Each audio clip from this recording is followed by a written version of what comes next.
본 방송에서 제공하는 투자 정보는 투자 판단에 대한 조언입니다. 방송에서 제공하는 주식의 가치, 가격 상승 및 하락에 대해서는 방송사에서 보장하지 않습니다.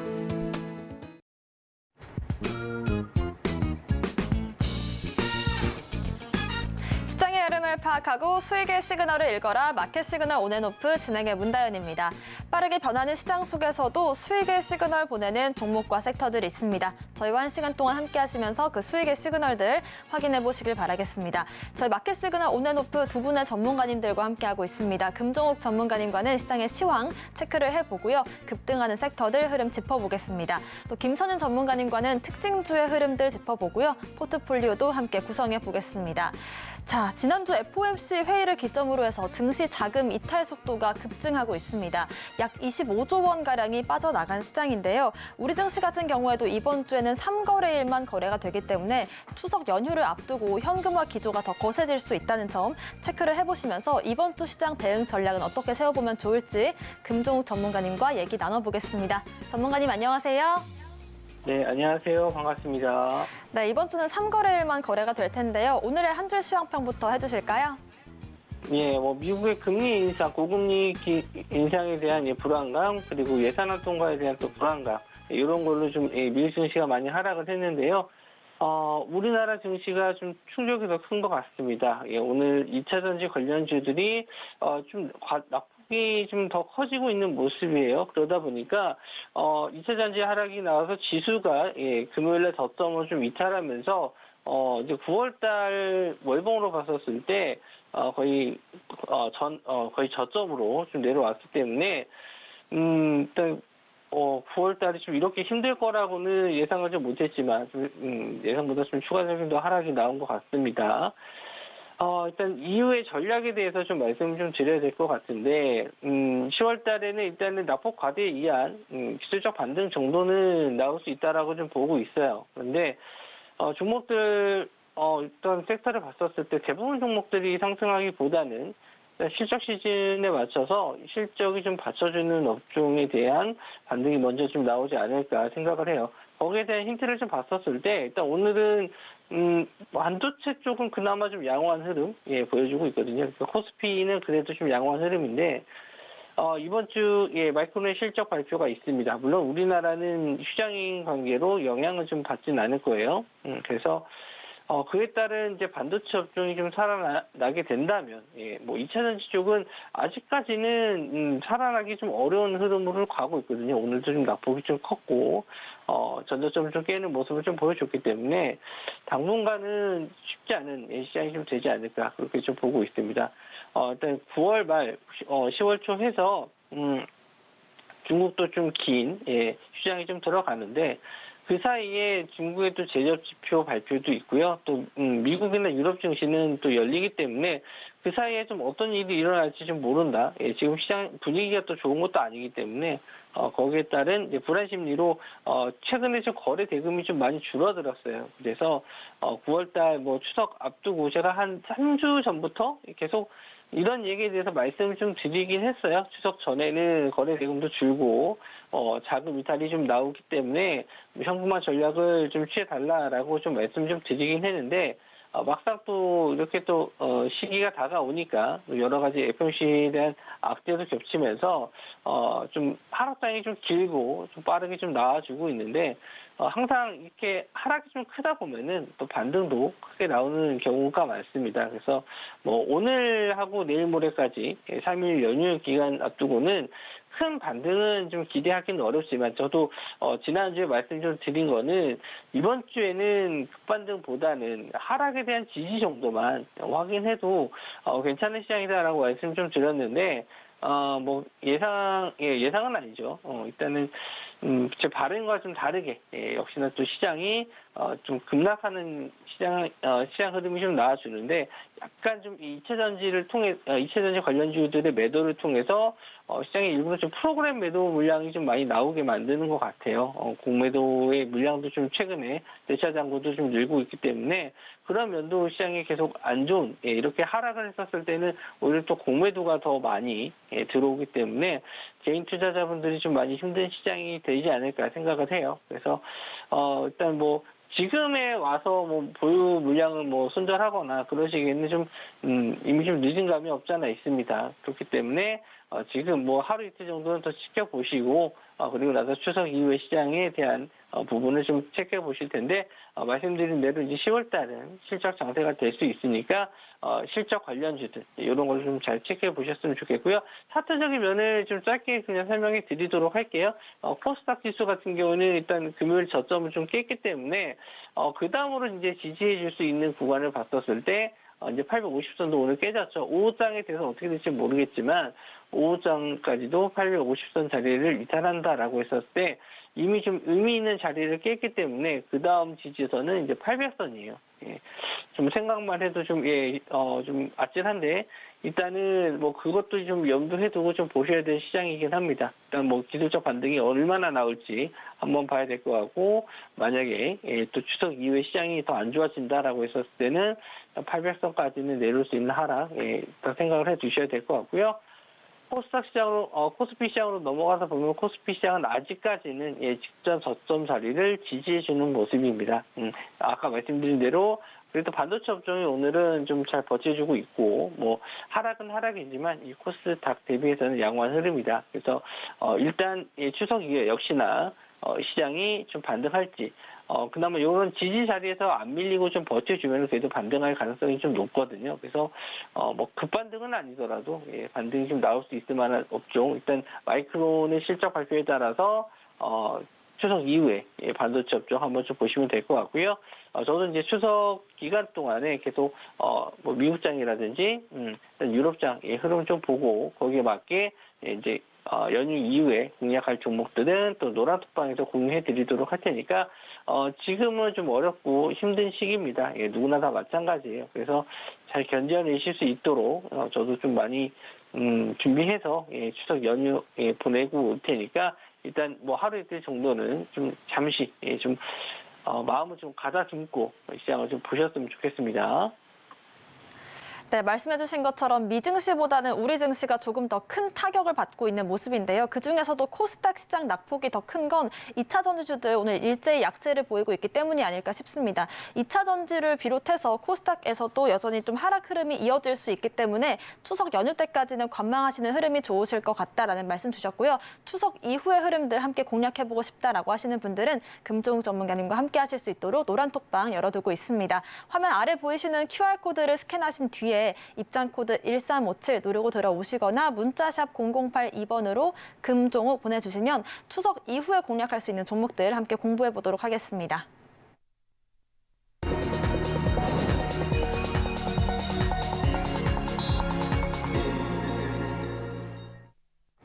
네, 지금부터는 금종욱 전문가님과 함께 시장의 상승 시그널들 분석해 보겠습니다. 내년 4월 총선을 앞두고 조금씩 이제 그 이슈들이 나오고 있습니다. 특징주와 함께 정치 테마주들 대응 전략도 한번 세워볼까요?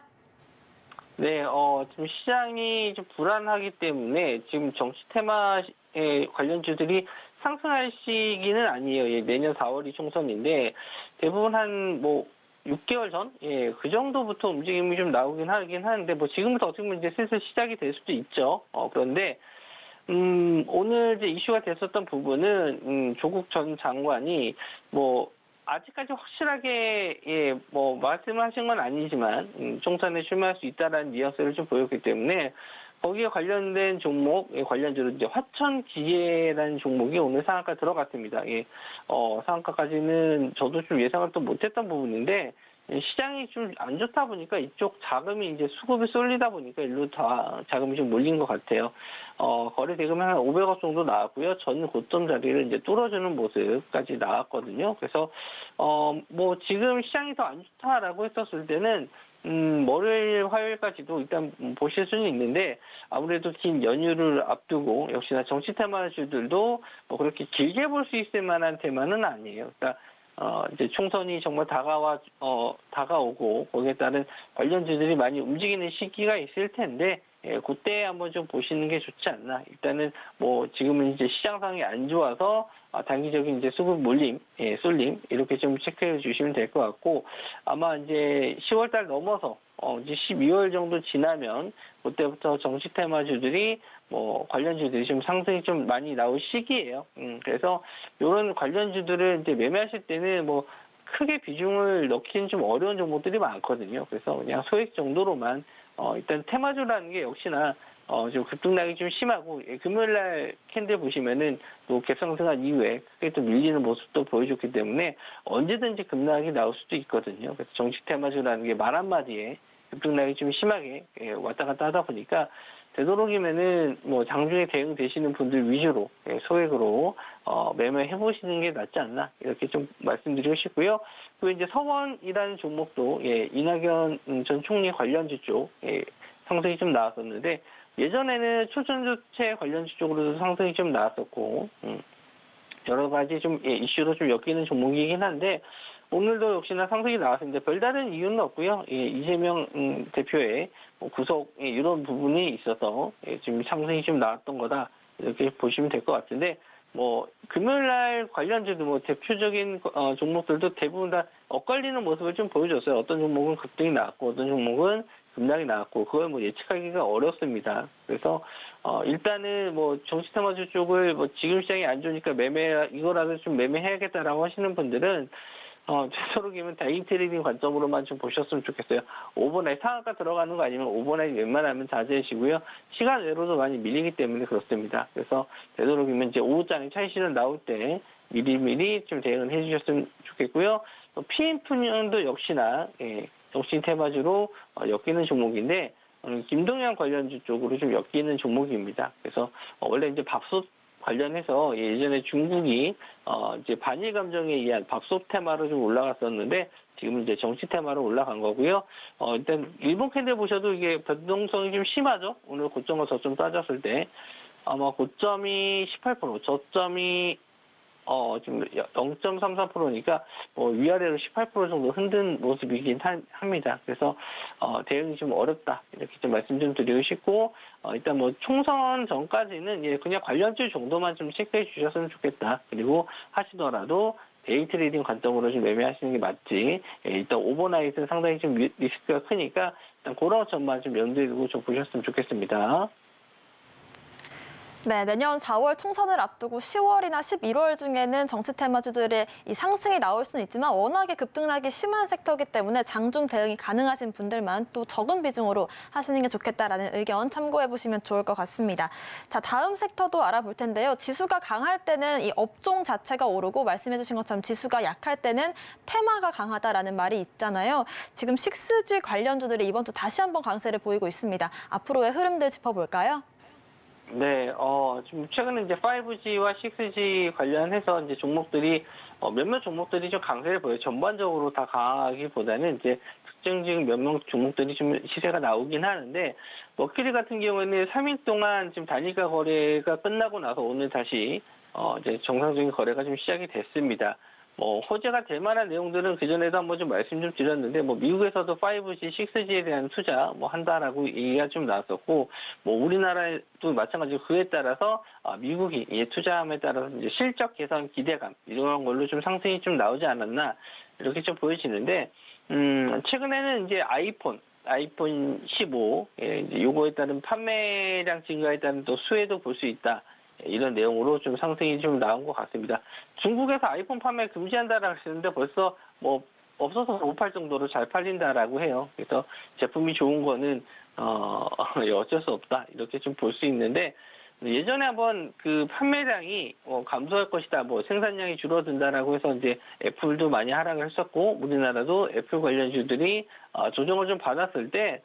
제가 말씀을 드렸어요. 이 방송이 아니고 아마 8시 방송에서 말씀을 좀 드렸을 텐데, 아이폰은 아이폰이다. 아무리 안 팔려도 어쨌든 사람들은 아이폰을 찾을 수밖에 없기 때문에 뭐 그런 우려가 좀 접어두시라 이렇게 말씀 좀 드렸는데 아이폰 관련주들도 일단은 뭐 지금 당장에 뭐 매수해야 된다 이렇게 말씀을 좀 드리기가 어렵습니다. 시장 상황이 워낙 좋지 않기 때문에. 그래서 오늘 나오는 상승은 최근에 이제 5G, 6G에 대한 뭐 상승세가 있었기 때문에 뭐 그거 관련된 추가적인 상승, 시장에 또 자금이 한번 크게 들어갔던 종목들이 재상승할 가능성이 높기 때문에 이런 쪽으로 좀 자금이 몰린 거지. 뭐 실제로 이제 매출이라든지 실적 관련해서 뭐 수혜를 보기는 좀 어렵다. 이렇게 좀 말씀 좀 드리고 싶고요.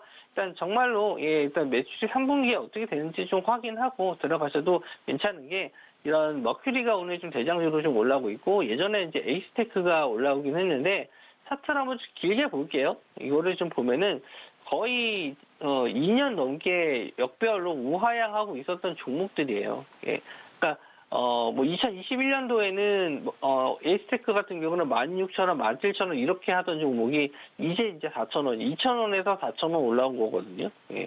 그렇게 따졌을 때 아직 올라갈 자리는 더 많아요. 그래서 실적 정도 확인하고 매매하셔도 상관없고 머큐리도 마찬가지입니다. 차트를 좀 길게 돌려보면은 굉장히 역별, 뭐 차이는 좀 있지만 어느 정도 이제 2021년 고점 자리까지도 아직 좀 남아 있다. 그래서 뭐 급하게 보실 필요는 없다라고 좀 말씀 좀 드리고 싶어요. 5G나 6G도 저도 이제 휴대폰에 5G 모드를 키고 다녀도 전혀 터지지도 않고 그래서 별로 이렇게 크게 와닿지는 않습니다. 실생활에서는. 그래서 하반기에 일단 매출 관련해서는 저도 이제 3분기까지 좀 매출 어느 정도 좀 확인하고 그 실적이 좀 받쳐준다라고 했었을 때는 저도 관심 있게 보고 있습니다. 저점에서 거래 대금이 좀 터졌기 때문에. 하지만 지금은 이제 추석 전이고 테마성으로 움직일 가능성이 좀 높기 때문에 지금은 이제 관심만 좀 가져주고 있고 이제 실제 매매하게 된다면 이제 거래 대금이 좀 줄었을 때 그런 자리에서 눌림목 자리를 공략을 해주시는 게 좋겠다. 이렇게 좀 말씀 좀 드릴게요. 네, 우리가 피부로 6G의 이 변화를 체감할 수 있을 정도라면 아직까지 시간이 좀 더 필요하기 때문에 거래 대금이 줄었을 때 정도가 와야지만이 공략할 수 있다는 점 체크를 해주셨습니다. 관련해서 거래 대금이 줄어드는 부분이 어딘지 함께 체크해보고 싶다라고 하신다면 아래 보이시는 QR코드 통해서 입장을 해주시면 알 수가 있고요. 입장 코드 1357 누르고 들어오시면 도움 받으실 수 있을 것 같습니다. 자, 마지막으로 알아볼 시그널은요. 위메이드 계열사 한번 짚어볼 텐데 지난주 이 중국 진출 강세 소식에 일제히 좀 그룹주들이 상세를 보였는데 오늘 또 한 번 일제히 상승 흐름 타고 있습니다. 앞으로 대응 전략 어떻게 세워볼까요? 네, 위메이드도 상당히 좀 변동성이 좀 큽니다. 오늘 거의 이제 상한가 부분까지 갔다가 좀 밀렸고 금요일날 보시면은 위메이드 맥스 같은 경우에는 목요일날 상한가 들어갔고 또 금요일날 바로 이제 15% 정도 빠졌죠. 그리고 오늘 또 25% 급등입니다. 이게 좀 변동성이 좀 심하다 보니까 매매 자체는 난이도가 좀 높은 종목이긴 한데 상승 이유에 대해서 한번 저도 분석을 해봤어요. 물론 중국에 대한 매출 기대감 이런 거는 일단 라이센스 때문에 5년 동안 1,000억을 받기로 했죠. 그래서 그런 부분이 이제 호재가 될 수 있고 일단 시진핑 주석이 또 방한한다 뭐 이런 내용으로 있기 때문에 뭐 종목들 또 찾아봤어요. 근데 중국 관련주들이 오늘 그렇게 많이 상승은 하진 않습니다. 시장 상황도 있지만 뭐 그런 이슈는 아닌 것 같고 그래서 좀 따져봤었을 때 마이크로소프트에서 블리자들이 인수한다. 인수 가능성에 대한 확률이 좀 높아졌다. 영국에서 여태까지 그 합병에 대한 부정적인 뭐 포지션을 취했는데 이제 영국에서도 이제 합병에 대한 승인 나올 것 같다라는 기대감으로 블리자드가 이제 마이크로소프트에 인수됐었을 때 뭐 어떤 기업이 이제 호재를 받을 수 있을까 뭐 이런 걸 좀 찾아봤었는데 일단 마이크로소프트에서 예전에 한번 위메이드에 투자한 적이 있어요. 작년에 한번 투자한 적이 있고 뭐 콘솔 게임 같이 만든다 이런 얘기도 있었기 때문에 그거 관련해서 올라가는 게 아닐까 그게 조금 더 맞는 것 같아요. 그래서 확정적이진 않습니다. 아직 뭐 기사 내용이 아닌데 일단 오늘 상승은 마이크로소프트의 영향을 좀 받지 않았을까 생각을 하고요. 일단 위메이드 맥스가 뭐 대장주로 좀 올라오고 있습니다. 물론 뭐 그런 내용이 아니더라도 최근에 이제 거래 대금 터지면서 저점에서 터지면서 상한가 들어갔기 때문에 뭐 다시 끌어올리는 거에 대해서는 뭐 이유가 없을 수도 있어요. 일단 뭐 저점에서 올라오는 종목들에 대해서는 위메이드 플레이 그리고 위메이드까지 오늘 상승이 좀 나와주고 있고, 다시 한번 좀, 팁을 좀 말씀 좀 드리면, 위메이드 같은 경우는 위믹스코인이 굉장히 좀 중요하잖아요. 그래서 위믹스코인 가격을 좀 확인하시면서 차트를 보신다면은 그래도 조금 더 대응이 쉬워지실 것 같은데, 우리나라에서는 일단 메이저 거래소에서는 상패를 당했고, 코인원이라는 사이트, 뭐 가입은 안 하셔도 됩니다. 가입 안 하셔도 가격 정도는 체크해 주실 수 있으니까 위메이드에 관심이 있으신 분들은 코인원 사이트 들어가셔서 위믹스라고 검색을 하시면은 그 코인 가격이 나와요. 그래서 그 코인 가격에 의해서 위메이드 대응을 해주시면 좋을 것 같고요. 일단 저도 뭐 추가적인 내용을 좀 말씀 좀 드리면, 뭐 하반기가 이제 게임주들이 원래 좀 강세를 보이는 시즌이긴 한데 아직 신작 게임 발표가 좀 없어요. 근데 3분기 실적에 대한 기대감을 가질 수 있는 게 위메이드 같은 경우는 나이트크로우라는 게임이 3분기 실적이 좀 괜찮을 겁니다. 그 매출 순위에서도 상위권에 꽤 오래 유지를 했기 때문에 그런 점은 좀 긍정적으로 좀 볼 수 있는데 이게 좀 안 좋은 점을 말씀 좀 드리면 너무 좀 변동성이 심해요. 그래서 일단 오늘까지는 좀 지켜보시고요. 추석 이후에, 왜냐하면 또 추석 이내에 어떤 일이 일어날지 모르니까 하루 이틀 정도는 좀 기다려 보셨다가 일단 저점에서 올라오는 모습은 괜찮기 때문에, 위메이드도 마찬가지로 좀 갈 길이 많아요. 위쪽에 게임주들이 대부분 전반적으로 그렇지만 뭐 고점으로 따졌을 때는 뭐 21년도에 24만 원이고 지금 이제 4만 원이니까 뭐 갈 길은 한참 남았죠. 올라가려고 한다면. 그래서 너무 급하게 보지 마시고요. 추석 이후에 이런 종목들 이슈들만 좀 체크해 두셨다가 추석 이후에 이제 시장이 어느 정도 안정된다면 그때 공략을 해보셔도 좋을 것 같습니다. 네, 저희가 9월 초부터 금종욱 전문가님과는 이번 달이 정말 쉽지 않은 한 달이 될 것이다라는 말씀을 드렸었습니다. 그렇기 때문에 추석까지는 지켜보자라는 말씀을 계속해서 드렸던 부분이었고요. 실제로 일주일에 한 가지 종목 정도만 저희가 공략을 했었습니다. 정말 이렇게 공략해야 될 지점들에 정말 공략해야 되는 그 종목들로 수익을 보고 싶다라고 하시는 분들은 금종욱 전문가님과 함께 추석 연휴 동안 함께 대응 전략들 세워보시면 좋을 것 같습니다. 아래 보이시는 QR코드 스캔하신 뒤에 링크를 클릭하시면 되고요. 입장 코드 걸려 있습니다. 1357 홀수 4글자 누르고 들어오시거나 문자샵 0082번으로 금종욱 보내주시면 저희와 함께 추석 이후의 흐름들 함께 잡아보실 수가 있을 것 같습니다. 오늘 말씀 주신 금종욱 전문가님과는 여기서 인사드릴게요. 고맙습니다.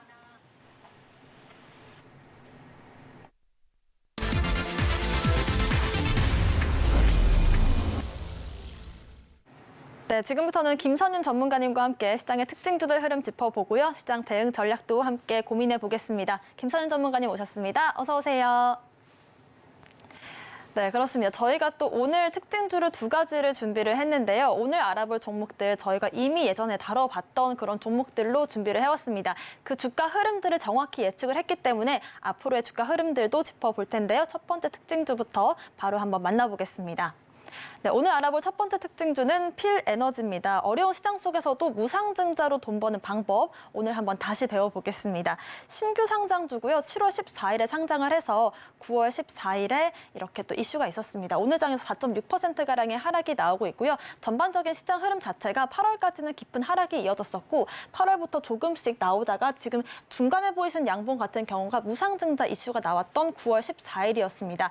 이날 저희가 이슈를 짚어드리면서 1대1 무상증자 어떻게 좀 우리가 돈을 벌 수 있을 것인지를 짚어봤는데 신주 배정일이 10월 4일이거든요. 이 필에너지 어떻게 공략하면 좋을지 다시 한번 정리해 주실까요? 네, 자 우선 필에너지는 기본적으로 오늘 수주 이슈가 좀 나왔습니다. 1,600억 가량 규모의 공급 계약 체결 소식이 있었고요. 이게 올해가 아마 수주가 최대 주수 실적을 좀 달성하는 것 같아요. 이에 따라서 실적에 대한 상승 가능성이 굉장히 좀 커진 상황입니다. 근데 회사가 무상증자를 시작을 했어요. 9월 13일 날 발표를 했습니다. 발표를 했고 무상증자 비중은 1대1입니다. 한 주당 신주 배정 주식 수는 1대1. 근데 계속 강조드리지만 중요한 게 뭐냐면 신주 배정 기준일이에요. 자, 근데 신주 배정 기준일이 10월 4일이라고 나와 있습니다. 그렇죠? 달력을 제가 하나 꺼내볼게요. 자, 10월 4일 날 여러분 잘 아시겠지만 수요일입니다.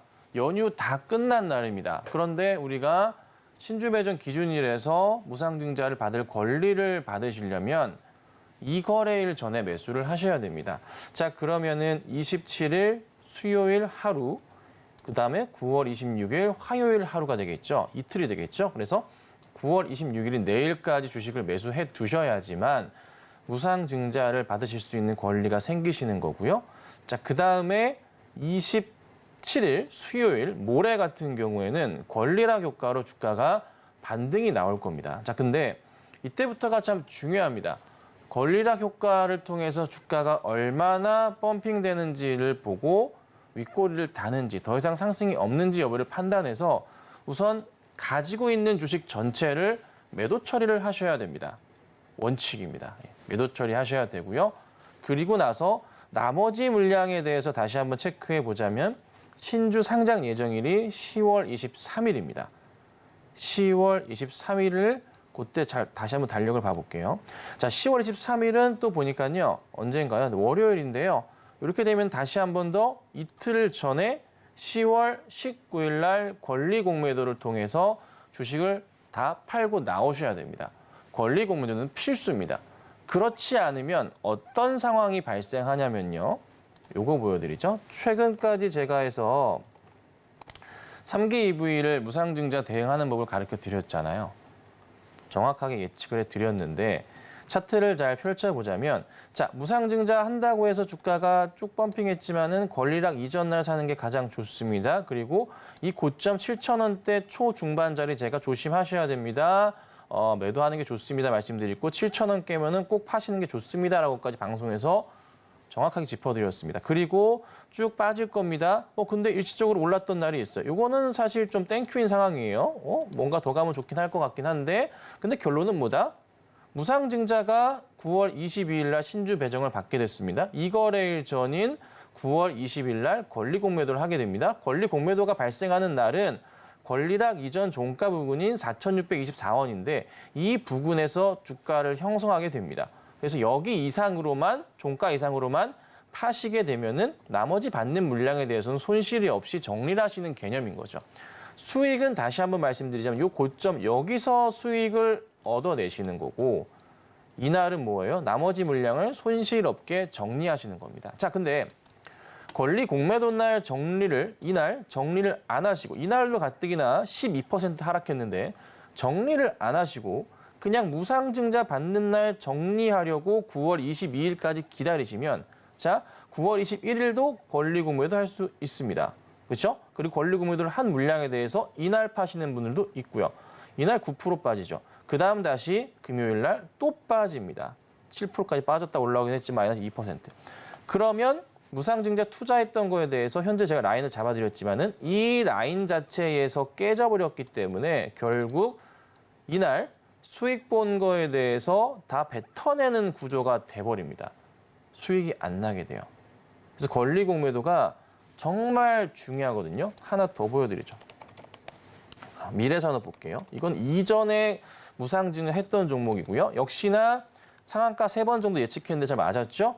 권리락 이전 날 매수 대응합니다. 그리고 이것도 10,000원대 부근에서 제가 파셔야 된다라고까지 말씀을 콕 집어드렸습니다. 자, 보시면 무상증자는 9월 4일이지만 여기 확인해보세요. 9월 4일이지만 이틀 전 권리 공매도를 통해서 하락이 나온단 말이에요. 그렇죠?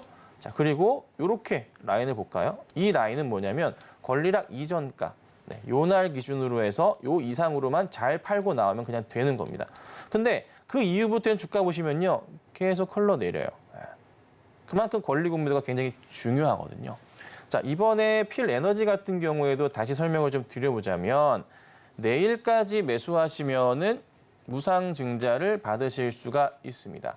자, 근데 회사의 지금 뉴스거리들을 보시면 아시겠지만 회사의 성장성, 수주 모멘텀 자체가 역대 최고의 실적을 보여줄 것으로 예상이 됩니다. 언제요? 올해 하반기랑 내년이 되겠죠. 그래서 내년 실적이 정말 높아질 것 같습니다. 그럼 주가 방향성 자체는 저는 천천히 우상향을 할 것 같은데 다만 문제는 뭐다? 이번 무상증자를 통해서 발현되는 새롭게 상장되는 주식수 자체가 천만 주가 있겠죠. 그 물량은 또 나중에 나오긴 해요. 뭐 단가가 반으로 떨어지긴 할 거지만은 그 물량을 우리가 항상 조심하셔야 된다는 거죠. 필에너지 다시 볼게요. 내일까지 매수하신 무상증자 받고 모레 뭐가 발생합니까? 권리락 효과 때문에 주가가 반등을 할 거란 말이에요.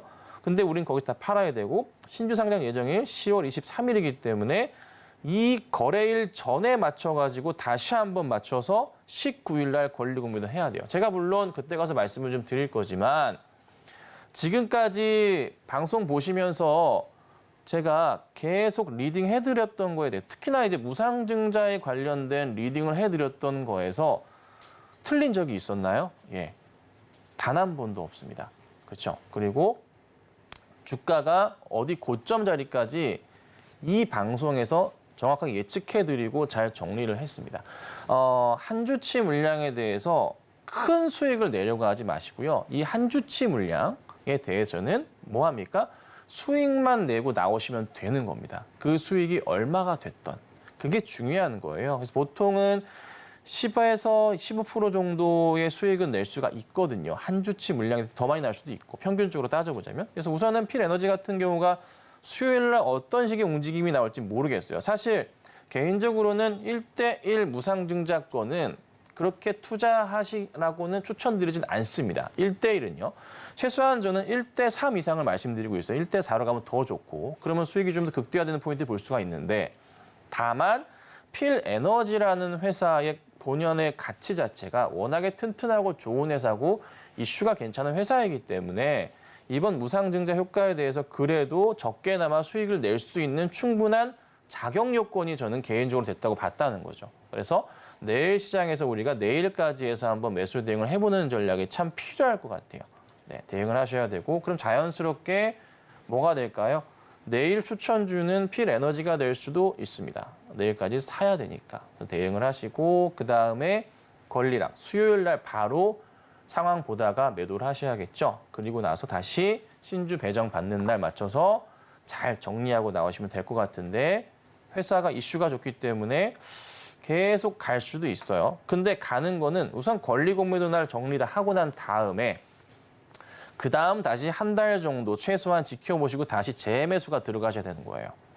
이거를 그냥 회사 성장한다고 끝까지 가져가 버리면 지금 우리가 기술적으로 접근할 수 있는 수익 보는 이 무상증자의 기술 자체를 활용하지 못하면은 조금이나마 돈을 벌 수 있는 거를 날리게 되잖아요. 그렇죠? 그래서 우선 상황 보고 제가 요거는 내일이랑 모레도 다시 한번 체크해드리면서 자세히 봐드리도록 하겠습니다.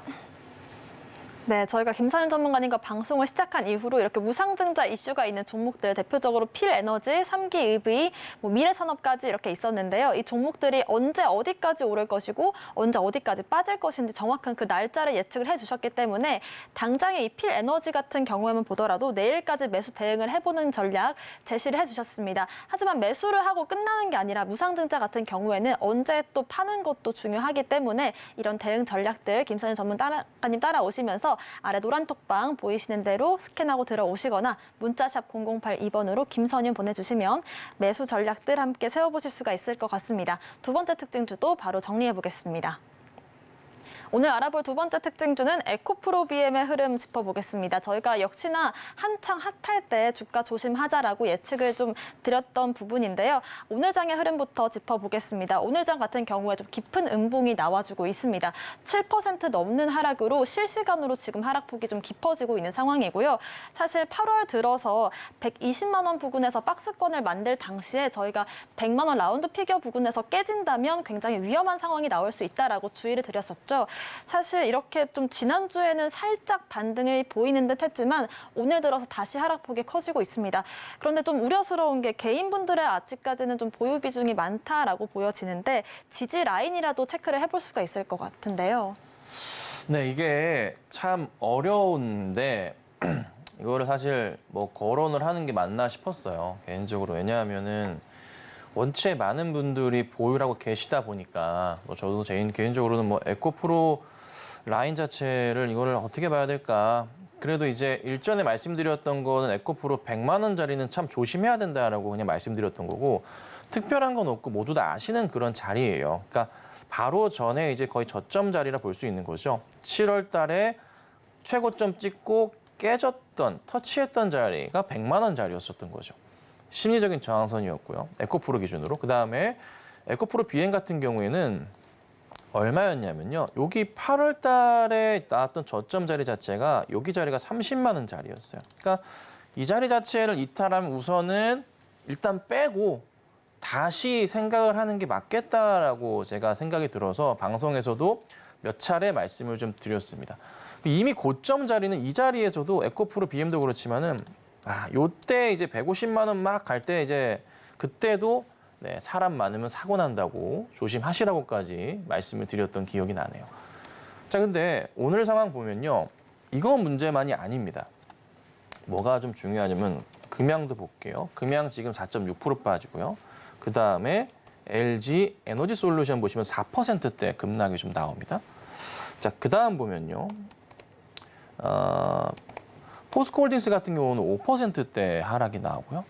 전체 시장 자체가 테슬라의 중국 판매 실적 부진에 따른 영향이 같이 좀 있는 건데 문제가 크게 발생하는 건 뭐냐면은 리튬 가격 하락에 대한 부분이 발목을 잡고 있어요.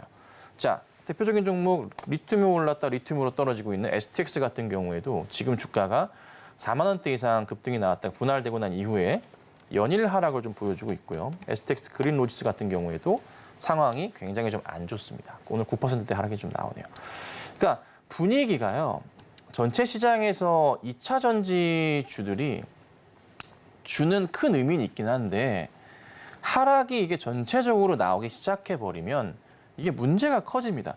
뭐냐면요. 시장 심리적으로 또 압박을 주는데요. 종목에 대한 압박도 생기고요. 이 에코프로나 그 외에 시총 상위주들 자체가 지수를 끌어당겨 버려요.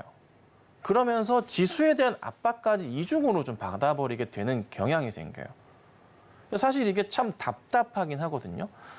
코스닥 시총을 시장을 움직이는 에코프로도 형제들 자체가 참 저는 이게 많은 분들께서 우선은 좀 특히나 개인 투자자분들께서는 지금은 어찌됐던 뭐 단가 자체가 원체 높으시긴 하지만 높으신 분들이 많아요. 의외로. 보세요. 매물벽 자체를 보더라도요. 최근에 옛날부터 하면 낮은 두꺼운 매물벽 밑에나 있지만 2023년부터 호가창을 열어보자면요. 보시면 아시겠지만요. 자, 보세요. 올해만이에요. 여기. 두꺼운 매물벽 자체 자리하는 공간 자체가 여기 라인입니다. 가격 전략으로 따져보자면은 거의 뭐 100만 원대부터 130만 원대 꽤나 많아요. 근데 사실 여기 계신 분들 매물벽 자체가 크지 많진 않아요. 어디가 더 많냐면요. 아래 부분이에요. 여기. 사실 제가 보는 건 이거예요. 자, 이 에코프로는요. 올해 전 세계에서 가장 많이 오른 주식 1위를 차지한 종목입니다. 자, 그런데 이 자리가 80만 원짜리거든요. 80만 원대부터 매물벽 자체가 다시 두꺼워지기 시작해요. 또 이게 무슨 말이냐면 80만 원대까지 내려오면서 주가가 깨져버리게 되면은 내 원금을 지키려는 투자자들이 점차 늘어나게 되면서 매도가 가속화될 수도 있다는 것을 좀 반대적으로 보여주기도 합니다. 특히나 이제 에코프로나 에코프로 비행 같은 경우는 이게 굉장히 심리적인 영향을 좀 많이 받을 수밖에 없어요. 가장 걱정스러운 게 다른 게 아니라 리튬 가격 하락부터 해서 판매 실적 저조 이슈가 있고 여러분들 잘 아시겠지만 테슬라 주가가 전 세계 2차 전지주들의 주가에 영향을 좀 많이 영향을 미치는데 테슬라 판매량이 계속적으로 늘 수가 있을까요? 잘 아시잖아요. 예. 안 그렇거든요. 결국 시간이 가면 갈수록 테슬라라는 자동차의 판매량 자체는 줄어들 수밖에 없어요. 전 세계 자동차들이 다 치고 올라가는데 테슬라가 뭐라고? 테슬라를 사는 궁극적인 이슈가 뭔가요? 자율주행인가요? 사실 그것도 요즘 보면 또 아니잖아요. 디자인인가요? 뭐 그렇지도 않을 것 같고 입지가 점차 좁아진다고요. 그러니까 일론 머스크도 다른 생각이 있는지 뭐 트위터를 인수하기도 하고 스페이스X를 점차 더 발전시키기도 하고 다른 사업도 많이 논의를 하고 있잖아요. 그래서 저는 우선은 2차 전지 시장은 커지기 때문에 에코프로 주가 계속 잘 가는 거 그거는 제가 알 것 같지만 증권가들도 적정 주가에 대한 부분은 너무 많이 좀 얘기를 하고 있죠. 한참 낮아요. 네.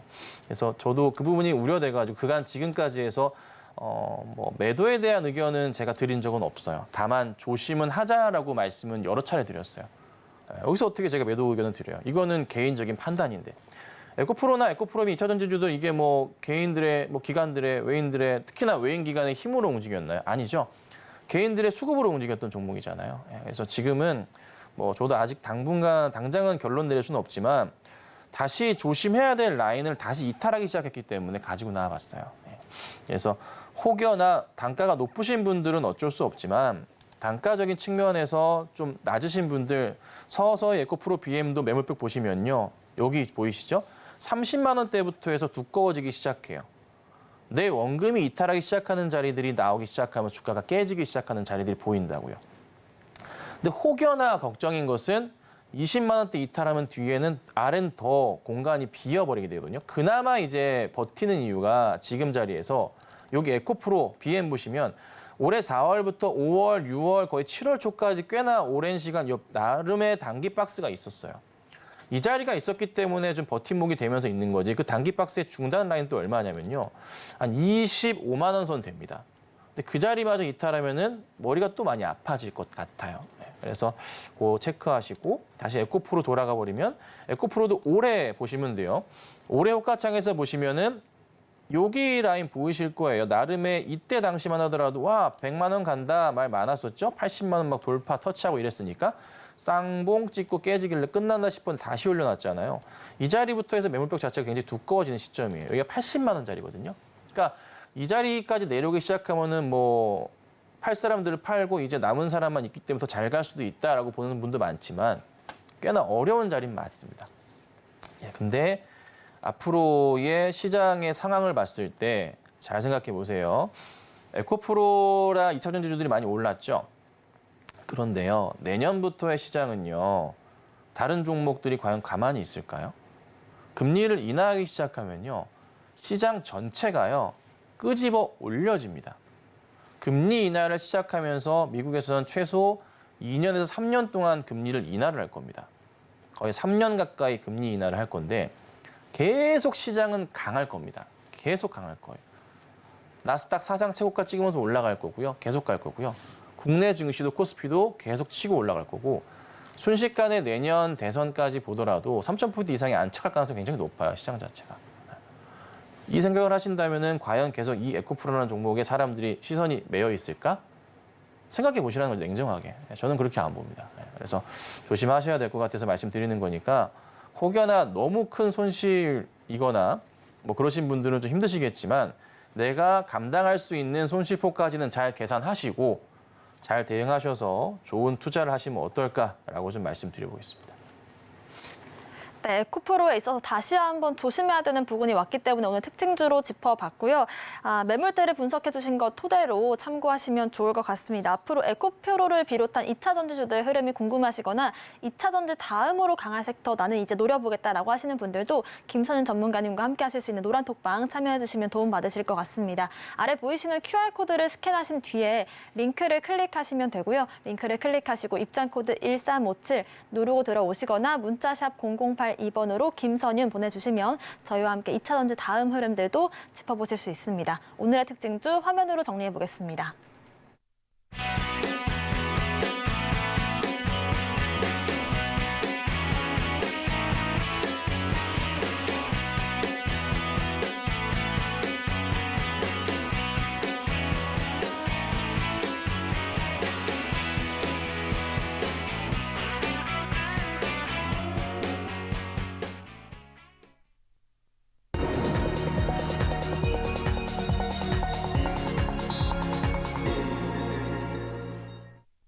네, 추석 연휴가 지나면 곧바로 10월장이 시작이 되는데요. 여러분들께서 많이 보유하고 계실 대형주들 어떻게 10월 대응 전략들 세워보면 좋을지 리뷰로 다뤄보겠습니다. 삼성전자와 SK하이닉스부터 시작해서요. LG그룹주들, 또 유커 관련주들, 또 제약바이오주들과 아이폰 관련주들까지 궁금해하실 만한 종목들 흐름 짚어보겠습니다. 자, 우선은 시장이요. 오늘, 내일, 모레 이제 진행을 하면 여러분 이제 굉장히 긴 시간 연휴가 시작됩니다. 휴가를 좀 못 가신 분들은 땡겨 쓰셔가지고 아예 이번 주 목요일부터 다음 주까지 해서 그 다음 주까지 한글날인가요? 네, 쭉 쉬시는 분들도 좀 굉장히 좀 많아지는 좀 그런 좀 상황이에요. 자, 그렇다 보니까 시장이 어찌됐든 간에 모레까지는요 반응 자체가 별로 없습니다. 특히나 오늘 빠지는 것은 더더욱 그러한 게 왜 그러하냐면 오늘 파셔야지만 이 거래일 뒤에 어떻게 됩니까? 네, 돈을 찾아 쓰실 수가 있습니다. 수요일부터요. 수요일부터 준비를 하셔야 되니 그런 물량들이 시장 전체적으로 좀 나오는 것도 없잖아 많이 있는 것은 사실입니다. 근데 그래도 제가 몇 가지 종목을 좀 설명을 좀 드릴 건데 우선 대장주 삼성전자부터 좀 보도록 할게요. 삼성전자나 하이닉스 꼭 눈여겨보셔야 될 게 우선은 삼성전자 이슈거리는 이겁니다. 3분기에 대한 예상 실적 자체가 자꾸 상저하고라고 해놓고 눈높이가 낮아지고 있는 모습이 계속 나온다는 거죠. 근데 증권가 입장에서도 뭔가 조금 낮춰놔야 될 것 같기도 하고 잠정치는 이제 추석 끝나면은 곧 바로 발표가 될 건데 못 맞히는 것도 좀 자존심 상하고 근데 9월 달부터 해서 수급적인 상황에서의 삼성전자를 보자면은 중간에 기간들 초반에 잡고 중간에 굉장히 많은 수량을 담아놨거든요. 근데 그 물량이 아직 다 나오고 있진 않아요. 9월 달에 담은 걸로만 봤을 때는. 외인 같은 경우에도 상당히 많은 수량 잡아놨고 아직 그 물량을 전체적으로 팔고 있지도 않아요. 오히려 더 이제 사고 있는 모습이 나오고 최근에 한 달 동안 삼성전자의 흐름을 보자면은 외인이 720만 주 매수했고 기관이 580만 주 매수를 했어요. 9월 달부터 체크를 좀 다시 해보자면은 9월부터는 외인이 1,100만 주가량 매수를 했고요. 기관이 520만 주가량 순 매수를 했습니다. 네, 그만큼 계속 잡아주고 있는 거거든요. 근데 외인들과 기관들의 이제 평균 단가 수준을 생각해 본다면 현재 주가 수준이랑 비슷한 상황으로 연출은 좀 돼요. 그렇다면 지금 잘 생각해 보세요. 더 이상 하락보다는요. 3분기 실적 잠정치 체크하고 난 이후에 본격 움직임이 나올 건데 3분기 잠정치가 좋던 나쁘던 신경 안 씁니다. 이게 중요한 거예요. 그 시점이 중요한 거죠. 아, 실적 안 나왔구나. 4분기 때 오히려 더 잘 나오겠구나. 실적 잘 나왔네. 그럼 4분기도 더 잘 나오는구나. 이 생각인 거예요. 그러면서 추석 이후도 본격적으로 삼성전자를 아마도 저희 연휴 끝나자마자 10월 4일부터 외인과 기관들은 담기 시작하지 않을까 저는 그렇게 좀 보고 있습니다. 그래서 현재 상황에서 봤을 때 삼성전자나 SK 하이닉스나 여타 국내 대형주들 있죠. IT 관련 대형주들은요. 모레까지 해서 관심 있게 보셔야 됩니다. 여유가 있으시다면은 좀 담아 두시는 것도 전략적으로 맞지 않나 판단을 합니다. 지금 미국 내에서도 지금 보시면은 악재 상황으로 계속 반영이 되면서 시장을 좀 끌어내리고 있는데 다시 또 셧다운 얘기가 좀 나온단 말이에요. 근데 셧다운이 또 나오게 되면은 미국이 움직이질 못해요. 통계청이 움직이지 못합니다. 돈이 안 돌아서. 그렇게 되면 또 무슨 일이 발생합니까?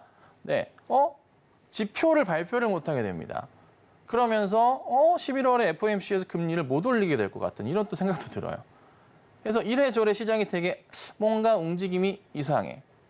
근데 어찌됐든 국내 증시 입장에서 봤을 때는 우리가 당장의 추석 이슈가 있기 때문에 4거래일이라는 시간을 그냥 어떻게 투자해가지고 기다려볼 수는 없어요. 웬만한 기관과 외인들이 아니라면은. 자금력이 풍부한 분이 아니라면은. 그래서 오늘 같은 시장에서 연출이 되는 거예요. 그래서 우선은 잘 참으셔야 되고 추석 이후부터 해선 아마 괜찮은 모습들이 연출이 좀 될 거예요. 그러니까 너무 큰 걱정보다는 우선은 IT 관련주들은 꼭 포트에 있으셔야 됩니다. 자, 그다음에 최근에 제가 자동차 쪽으로 좀 보고 있잖아요. 기아나 좀 볼게요. HL 만도나 추천을 드렸는데 움직임 자체가 또 나쁘진 않습니다. 오늘도 보면은 큰 상승은 아니지만 반등이 좀 나와주곤 있어요. 자, 테슬라라는 회사가 어떻게 돼요? 판매량이 저조하고 죽을수록 현대기아의 주가는 매출은 올라갈 수밖에 없는 그런 구조가 생겨요. 어쩔 수 없습니다. 그래서 글로벌 판매량 자체도 꾸준하게 늘고 있는 거 있고요. 3분기 실적 괜찮고 4분기에 대한 실적도 괜찮단 말이에요. 큰 걱정보다는 어떻게 해요? 바닥에서 반등 나오고 올라가는 거 보셔야 되고 중요한 것은 다른 건 아니라 최근에 수급상에서 봤을 때 그간에 좀 많이 버려왔었던 것 같은데 외인들이 담는 흐름들이 최근에 집중되고 있어요. 오늘까지 한다면 외인 5거래일 연속 순매수 나와주고 있고요. 기관들도요. 많이 파는 것처럼 보이지만 그래 최근에는요 뭉텅이 물량들이 조금씩 잡히기 시작합니다. 누군가 대응을 하고 있다는 거거든요. 그래서 하락보다는 자동차주 전반에 있어서 상승 분위기는 타지 않을까, 바닥을 좀 확인할 수 있기 때문에 좋은 그림이 나올 것 같아요. 그래서 자동차주들도 걱정보다는 긍정적인 포인트로 보시는 게 맞지 않겠나, 이렇게 좀 도와드리겠습니다. 네, 추석이 오는 건 물론 좋지만 추석을 앞두고 몇 주 동안 약세 흐름이 점점 더 깊어지고 있는 시장인데요. 10월부터는 다시 한번 김선윤 전문가님과 파이팅 다져보고 싶다라고 하시는 분들도 아래 보이시는 노란 톡방 통해서 함께 해주시면 좋을 것 같습니다. QR코드를 카메라로 스캔을 하신 뒤에 링크를 클릭하시면 되고요. 입장코드 1357, 홀수 4글자 누르고 들어오시거나 문자샵 0082번으로 김선윤 3글자 보내주셔도 저희와 함께 하실 수 있는 링크 보내드리겠습니다. 오늘의 시그널 화면으로 정리해보겠습니다. 마켓 시그널 온앤오프 오늘의 핵심 정리입니다. 불확실성 속에 추석 연휴 전에 투자 심리가 위축되고 있는 시장입니다. 오늘의 특징도 식수지 관련주들 짚어봤는데요. 머큐리와 에이스테크 짚어봤습니다. 에코프로비엠 같은 경우에는 증권고의 매도 의견 속에 약세를 보이고 있습니다. 네, 저희가 방송 중에 드리는 정보는 전문가님들의 조언일 뿐 주식의 가치와 수익률을 보장하진 않습니다. 서울경제TV와 서울경제신문 당사 브랜드인데요. 당사를 사칭한 피해 모두 유의하시길 바라겠습니다. 오늘 저희가 준비한 소식은 여기까지입니다. 시청자 여러분 고맙습니다.